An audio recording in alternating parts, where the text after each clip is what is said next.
Ouça agora a palavra do pastor. Uma mensagem que pode mudar a sua vida. Saúdo os irmãos com a paz do Senhor.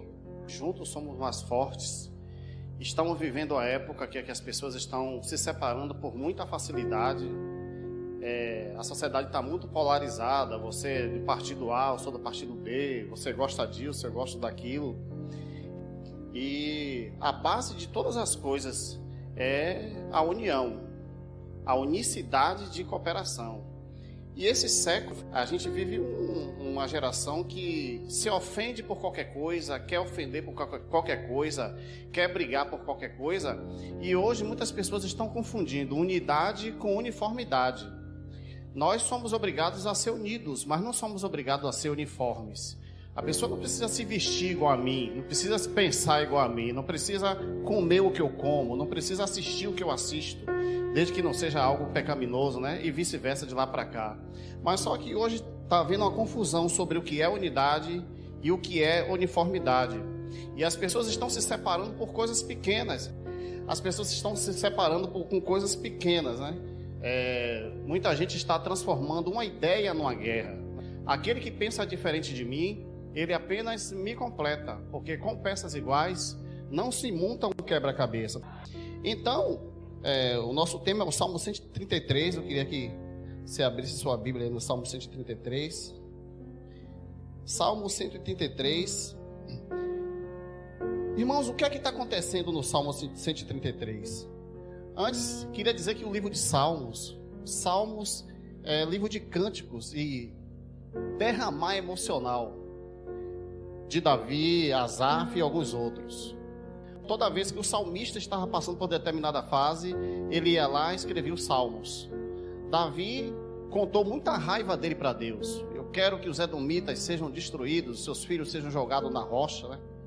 E em que sentido esses textos é a palavra de Deus para nós? Que nossa raiva, nossa coisa tem que ser contada para Deus. E sempre o salmo é um inário de Israel, para Deus. É uma confissão, é uma oferta, é uma poesia cantada, uma poesia escrita para Deus. Isso é que é os salmos. E todo salmo ele tem uma ocasião especial. Por que é que o Salmo 133 foi escrito? Aí contar uma história rapidinha aqui. O rei Saul morreu. Com a morte do rei Saul, o povo de Israel ficou todo mundo disperso. As pessoas se dividiram. Elas não estavam mais juntas para serem fortes. Saul já não foi um bom rei. E aí as tribos se separaram. Cada um estava estabelecendo o seu próprio culto. Cada um estava querendo servir a Deus da sua maneira. Aí que vem Davi. Davi tentou unir as 10 tribos, conseguiu unir as 10 tribos. Quando juntou todo mundo, que ele viu o sucesso de Israel, o culto ser restaurado, ele aí escreveu o Salmo 133. Então o Salmo 133 foi escrito nesse ambiente. Foi quando Davi finalmente conseguiu ser rei de todo Israel, porque Israel era dividida em tribo do norte e tribo de Judá. E aí Davi conseguiu reunir isso. Então Davi disse, não, a partir de agora o centro cultico vai ser aqui. Vocês precisam estar unidos. Não pode um estar puxando para lá, outro estar puxando para cá. Quando Davi conseguiu fazer isso, ele aí escreveu o Salmo 133. Então vamos lá. O versículo 1 diz assim: ó quão bom e quão suave é que os irmãos vivam em união. É como o óleo precioso sobre a cabeça que desce sobre a barba de Arão, e que desce a orla das suas vestes. Como o orvalho de Hermon, e como o que desce sobre os montes de Sião, porque ali o Senhor ordenará a sua bênção e vida para sempre. Irmãos, o que é que acontece? A gente fica perguntando, vem cá, o que é a barba de Arão, o óleo tem a ver com isso, né? Êxodo capítulo 30. Primeiro, o salmista está comparando a união do povo com um óleo precioso. A gente vai ver uma característica desse óleo aqui. Quando o salmista escreveu isso, inspirado pelo Espírito Santo, algo estava passando pela cabeça dele, que ele aprendeu sobre o óleo. Daqui a pouco a gente volta para lá.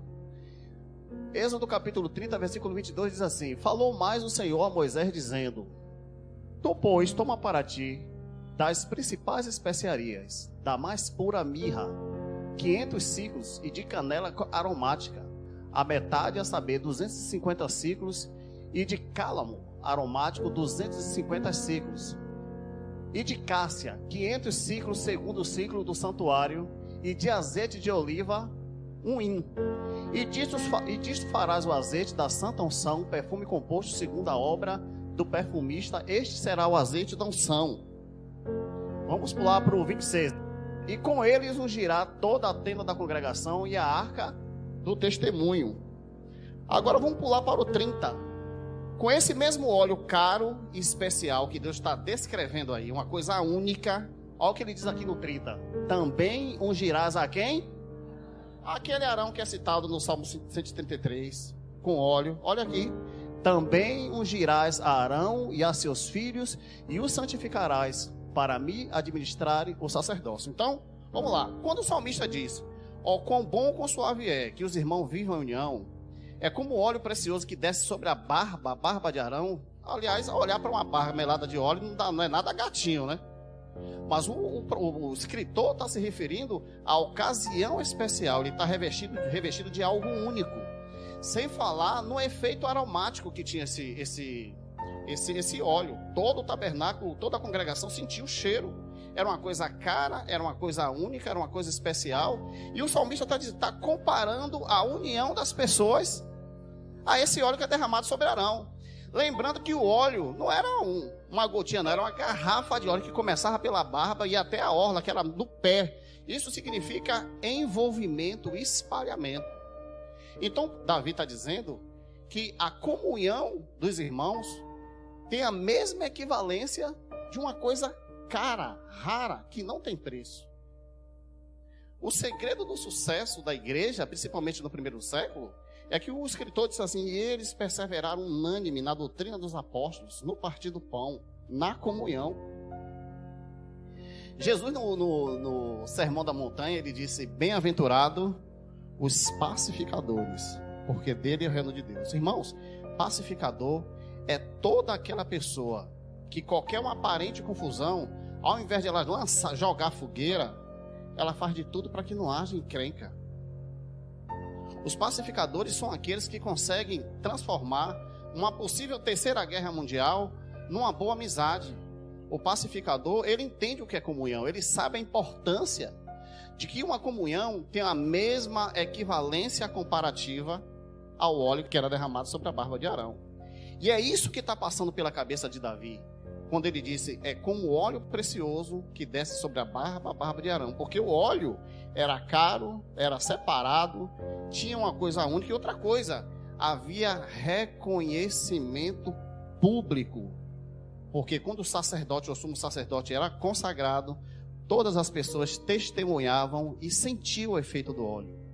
Então, quando a igreja está caminhando juntos, quando nós estamos em comum acordo, quando as divergências elas são tratadas com disciplina, elegância, democracia e espiritualidade, porque ninguém pensa igual, quando tudo isso acontece, o efeito é esse.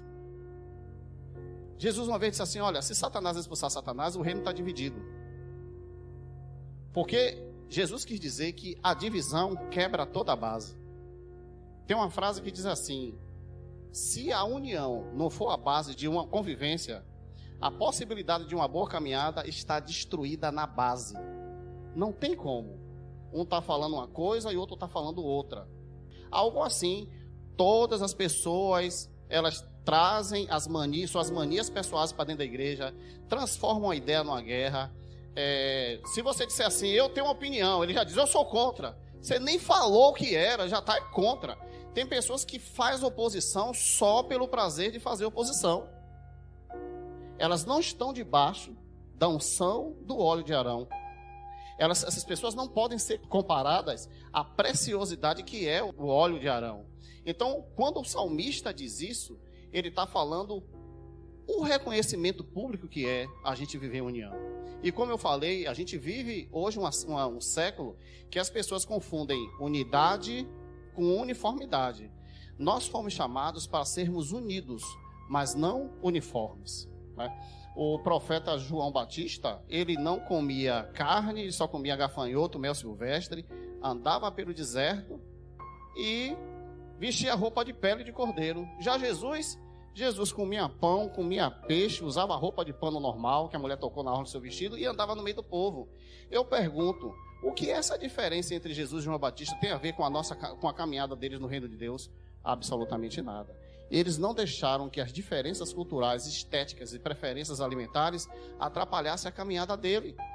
E hoje as pessoas estão distantes por coisas pequenas, muito pequenas, né?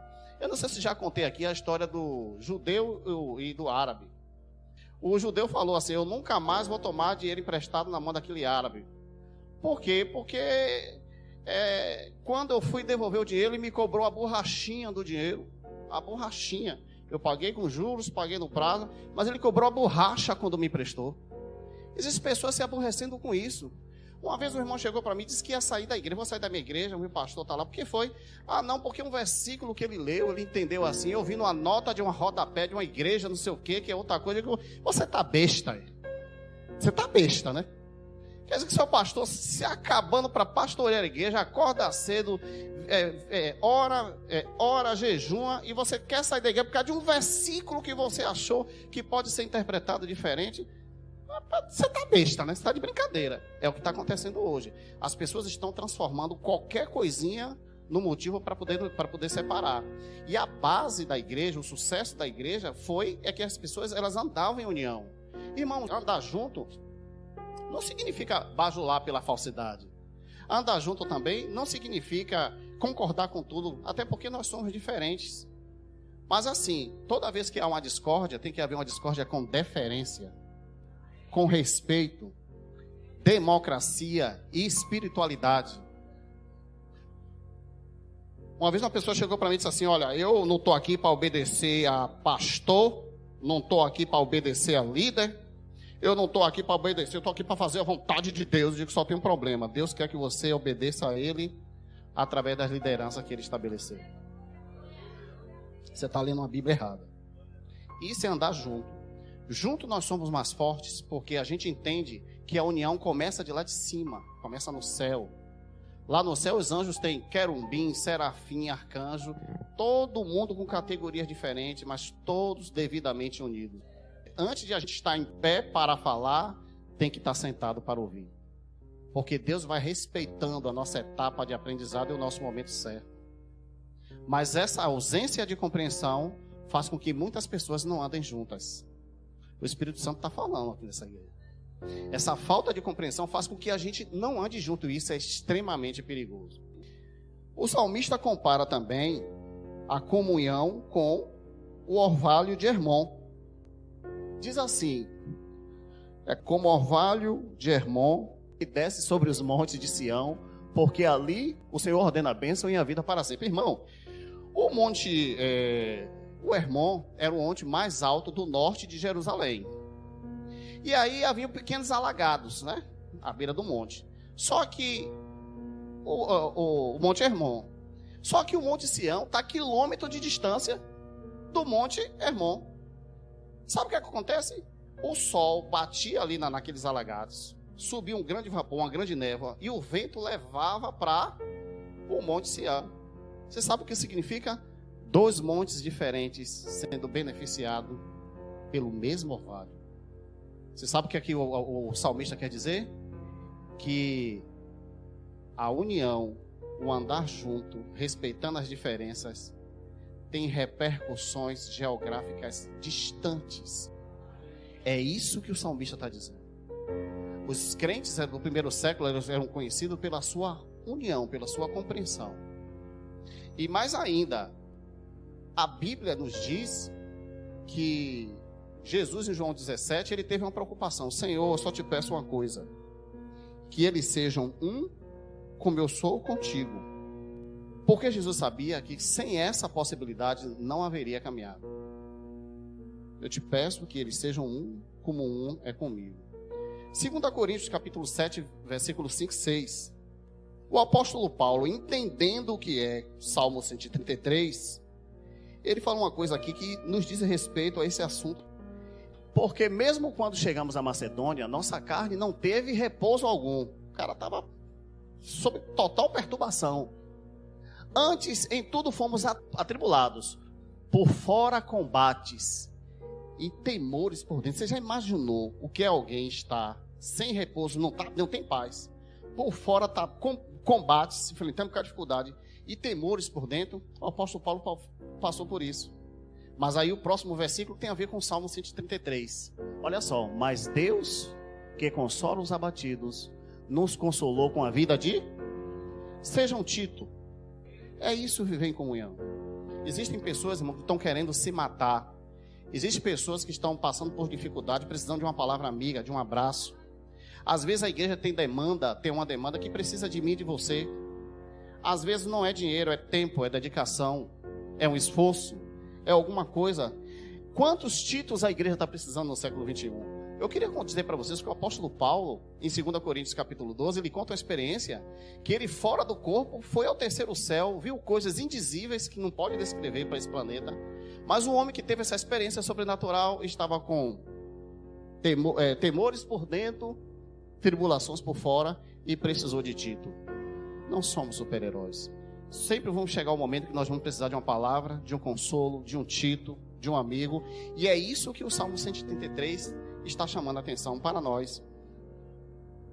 Bom, isso nos leva a um próximo ponto. Quando Davi teve todo esse sucesso, no Monte Sião havia também o tabernáculo, as pessoas reunificaram a adoração cultica no Monte Sião. Isso nos leva para o próximo ponto. Depois que Davi morreu, o reino foi passado para Salomão. E aí o que foi que aconteceu? Os filhos de Salomão dividiram o reino. Salomão encontrou o reino pronto, tudo bonitinho, tudo certinho. Não sei por que cargas d'água as coisas desandaram. E aí, o que foi que aconteceu? As tribos se separaram, cada um passou a ter a sua característica, mudou a capital, porque a capital de Israel era em Jerusalém. Outros mudaram a capital para Samaria. Israel ficou com duas capitais, uma em Samaria, outra em Jerusalém. É por isso que os judeus samaritanos não se dão bem até hoje. Você vê lá em João capítulo 4, aquela intriga entre judeus e samaritanos, é exatamente isso aí. Judeus são as misturas étnicas de samaritano, de assírios com o povo de Israel. O sangue não é puro. Eles desenvolveram uma forma de culto diferente e até hoje é assim, né? O judaísmo samaritanista não reconhece o judaísmo talmúdico, nem eles se entendem. Mas voltando aqui, o que foi que aconteceu? Samaria mudou a capital, Israel com duas capitais, com dois comandos, com duas formas de culto diferentes, com duas adorações diferentes, com influência diferente. Aí o que foi que aconteceu? Parte daquele povo foi para cativeiro, tristeza, abandono, os insucessos econômicos, porque começou na desunião. Quero dizer uma coisa para vocês. O propósito de sua vida está entrelaçado com o propósito do corpo de Cristo. Vou repetir. Os projetos que você tem para a sua vida pessoal, eles estão entrelaçados com o propósito que você tem com o corpo. Eu vou documentar isso na palavra, Mateus 6,33.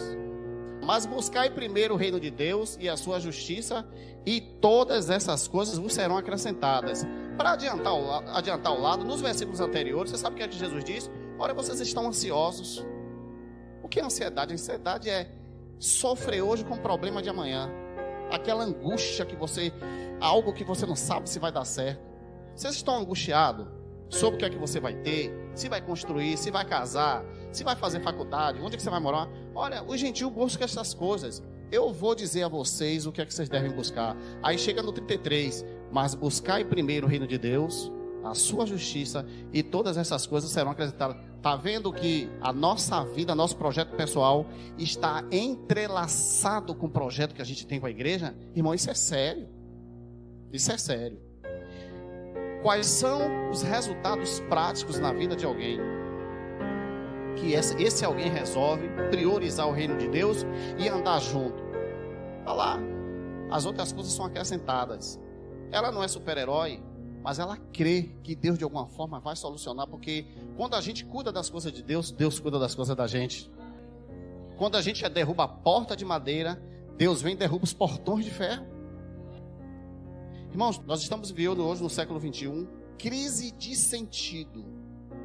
As pessoas estão procurando sentido para alguma coisa.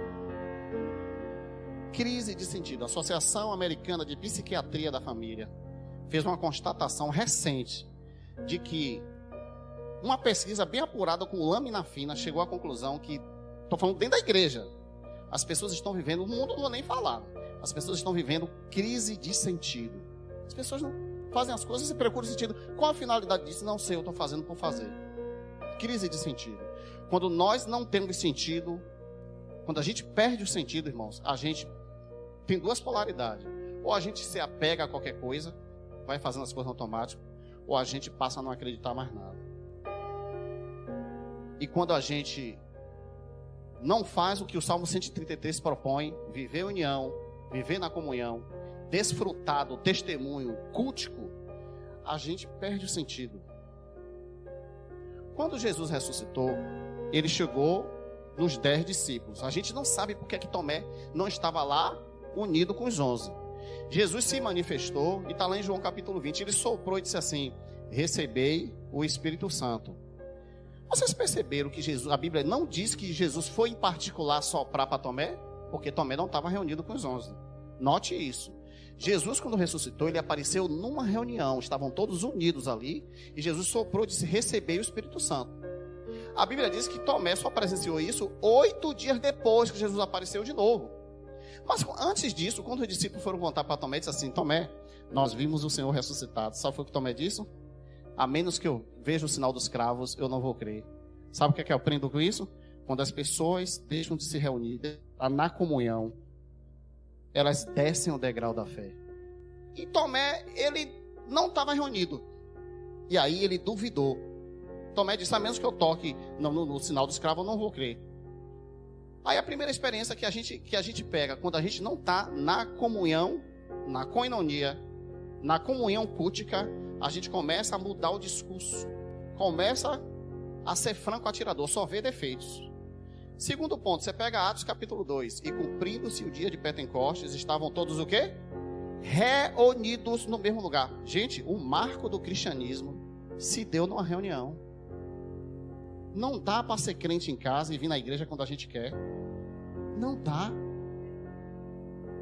A força propulsora, o motor que esquentou a igreja para sair expulsando demônio, pregando evangelho, a alma se convertendo, foi a reunião. E cumprindo-se o dia de Pentecostes, estavam todos reunidos no mesmo lugar. É isso que o Salmo está dizendo: ó, quão bom e quão maravilhoso é que os irmãos vivem em união. No versículo seguinte ele descreve e diz assim: ali o Senhor derrama a bênção. Eu quero dizer uma coisa para vocês: tem bênção que você vai receber em casa orando, mas existe bênção que só acontece na congregação, porque é ali que o Senhor derrama a bênção. Cuidado com esse negócio de crente de internet, viu? Cuidado com isso, irmãos. O lutador de karatê e de kung fu tem o seu dojo. O jogador de futebol tem o centro de concentração. E a igreja é o quartel-general do crente, onde ele tem instrução, proteção e preparação. Os soldados de Gideão, eles estavam com a espada na cintura e bebendo água. Deus só mandou separar 300. Eles estavam com a espada afiada, a espada na cintura, bebendo água e vigiando. Mas eles estavam juntos. Deus está querendo levantar um exército dos 300. Deus quer levantar uma tropa de elite que esteja com a espada afiada, vigiando, em comunhão e debaixo da liderança de Gideão, viu? Que tem gente que recebe uma experiência com o Espírito Santo, sobe para a cabeça: eu me ungi, Deus me ungiu, eu vou sair por aí. Eu digo: o que? Ministério do Paraguai? Que negócio é esse? Não. O apóstolo Paulo teve uma experiência com Deus. Deus se manifestou para ele e disse assim: olha, eu sou Jesus a quem tu persegues. Assim, assim, assim. Aí Paulo já teve a experiência. O que é que eu vou fazer? Jesus: calma. Primeiro vai falar para Ananias. Irmãos, diz a palavra de Deus que Ananias teve que botar a mão na cabeça de Paulo, para Paulo seguir a sua vida ministerial. Não importa a experiência que você está tendo com Deus. Não importa se você já viu o anjo Gabriel cozinhando para você alguma coisa. Não importa a experiência sobrenatural que você está tendo. Sua vida ministerial depende de seu líder botar a mão na sua cabeça. Isso é comunhão. Isso é respeitar, entender que a ordenação começa de cima e passa por alguns estágios até chegar a você. Você pega Apocalipse capítulo 1, diz assim: revelação de Jesus Cristo, ao qual Deus lhe deu, que passou por João, para dar ao anjo, para mostrar o seu servo. Você vê que o próprio Deus poderia ter dado direto, mas o próprio Deus respeitou a hierarquia. A Trindade, irmão, é um exemplo de comunhão. Jesus é igual ao Pai em poder, substância e eternidade, viu? Jesus tem o mesmo poder que Jeová o Pai. Nenhum é mais poderoso do que o outro, porque senão não seria a Trindade, né? Mas a Bíblia diz que Jesus assumiu o papel de filho. Ou seja, a inferioridade de Jesus é uma inferioridade funcional. Ele diz: o Pai é maior do que eu. Eu não posso fazer nada se o Pai não me ordenar, mesmo tendo o mesmo poder.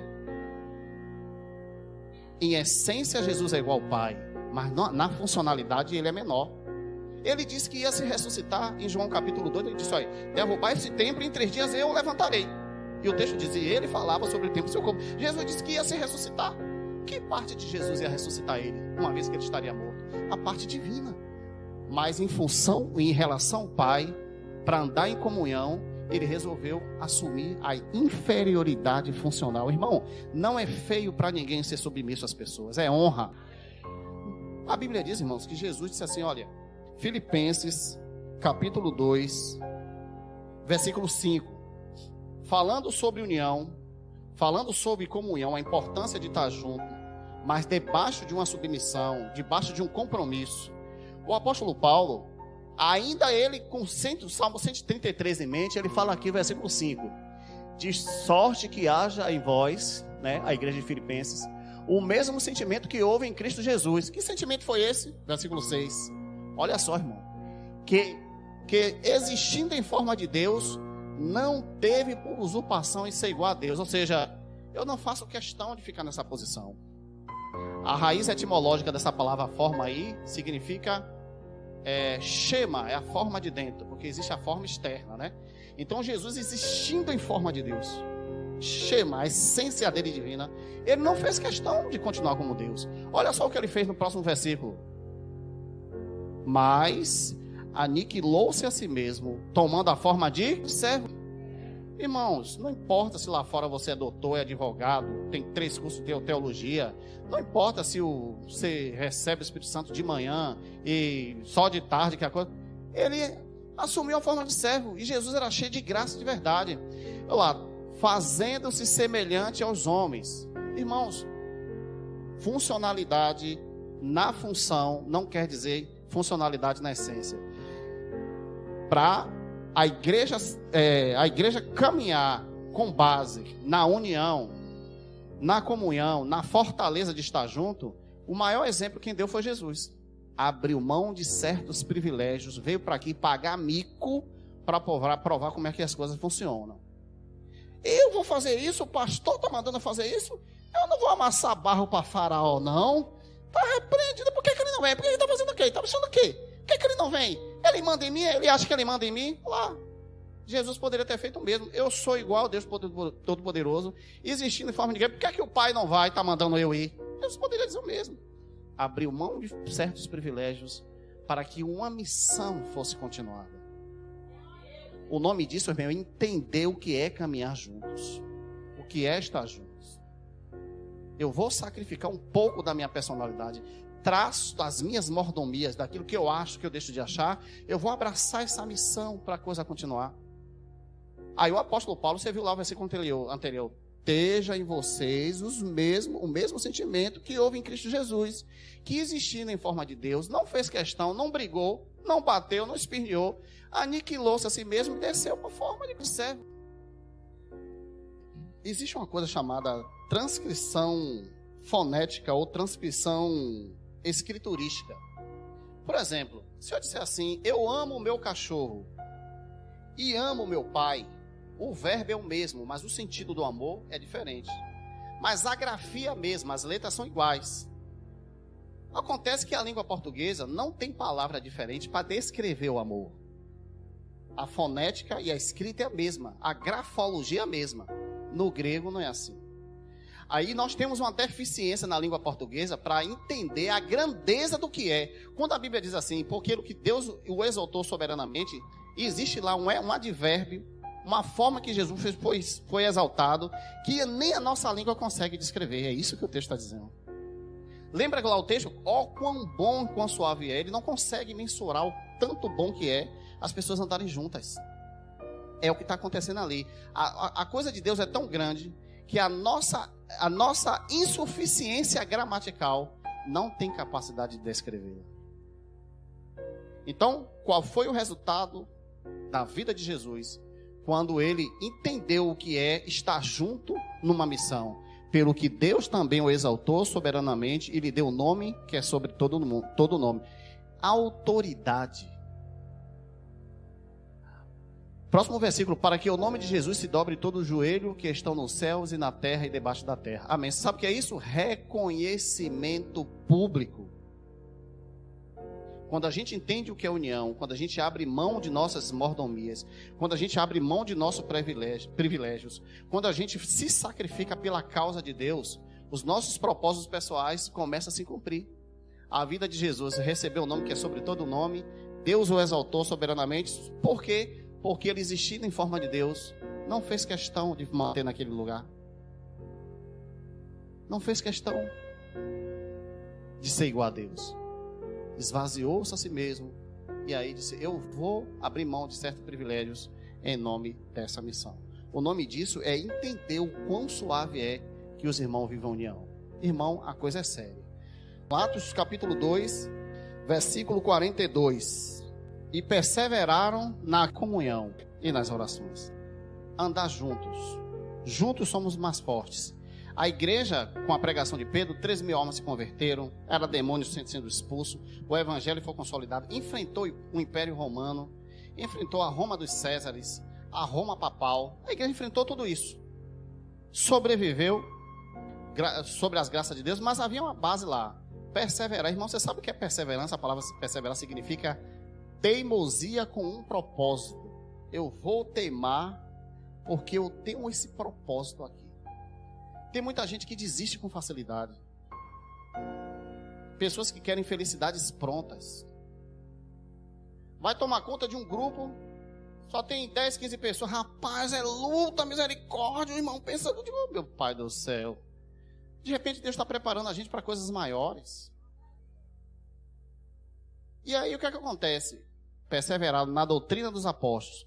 Primeiro, irmão, não saia de sua igreja para poder assistir espetáculos lá fora que estão fora da palavra.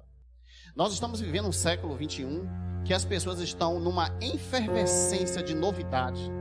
Mas o apóstolo Paulo chegou para Timóteo e disse, Timóteo, guarde o depósito. Você foi criado nas sagradas letras que os seus pais te ensinaram. Você não precisa inventar moda. João capítulo 16, Jesus disse assim, olha, o Espírito Santo virá para vos guiar na verdade. Irmãos, o Espírito Santo não veio inventar moda, não. Ele veio nos guiar em toda a verdade.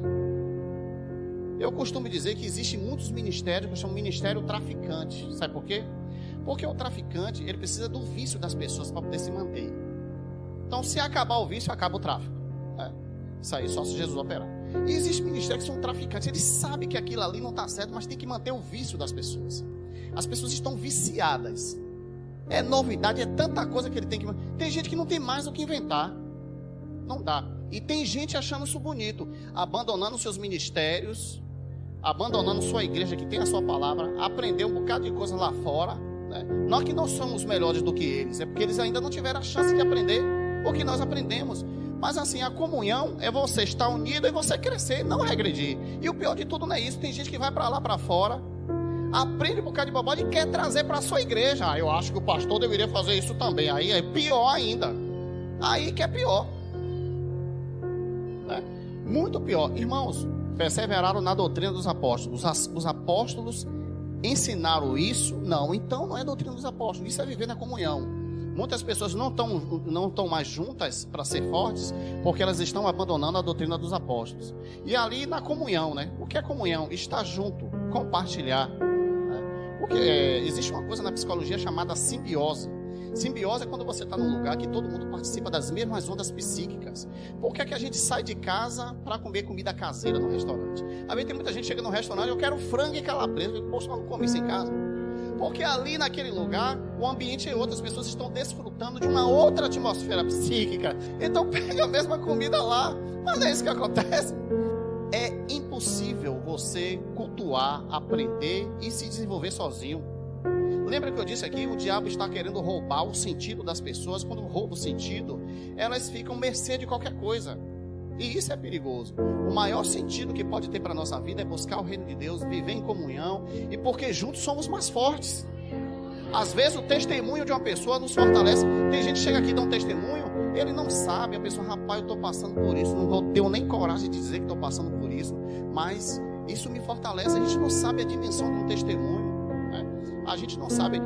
Então o que é isso? É estar em comunhão, no partir do pão e nas orações. Irmãos, não existe fórmula mágica para poder uma igreja ser fortalecida.